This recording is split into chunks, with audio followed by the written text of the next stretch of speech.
still have this Fiona to track, right? Yes, we do. So we want to take you now to where Fiona is currently impacting, which is the Turks and Caicos Islands. So you can see there's that live camera. This is in San Pedro de Marcos in terms of where we're looking, and the Dominican Republic. This was from yesterday, and then Turks and Caicos on the right-hand side of your screen. So that's what happened in the Dominican yesterday, as we saw the impacts really with the heavy rain and the strong hurricane force winds barreling on through Hispaniola. And now Fiona is continuing to strengthen as it's churning in the Atlantic, still maintaining its Category 3 strength, and it's moving to the north-northwest at 9 miles per hour. So little changes coming out of that 2 o'clock advisory from the National Hurricane Center. However, you can really see that clear circulation starting to show that better eye of the storm. Now, sustained winds at 115 miles per hour. So that means that we will be feeling those hurricane force winds in places like Turks and Caicos. So you can see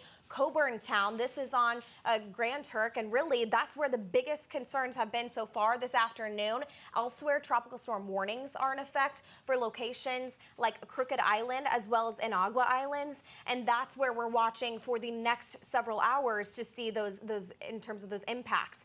Now, Coburn Town and Turks and Caicos, look at our winds. They're coming from the south-southwest. It's sustained anywhere between 25 to 35 miles per hour, but those winds, they're gusting up to 55, if not 60 miles per hour. So that's really the biggest issue, is that we are seeing down trees, down power lines, really the biggest concern in places where Fiona has already moved over. This is a really interesting look at Fiona. We're taking a look at it in terms of our 3D satellite image, and really here's Turks and Caicos. Look at where it's currently located. So here's the eye just to the north of Turks and Caicos, and then we have these feeder bands that are helping to kind of pull in all of that moisture, and we're also dealing with very warm sea surface temperatures in the 80s, and that's also helping to feed this storm. So as we head into tomorrow, and certainly by Thursday and Friday, we'll watch as Fiona continues to strengthen. So potentially by Wednesday morning, sustained winds at 125 miles per hour, but watch what happens as we head into Thursday morning. Those winds jump up to 140 miles per hour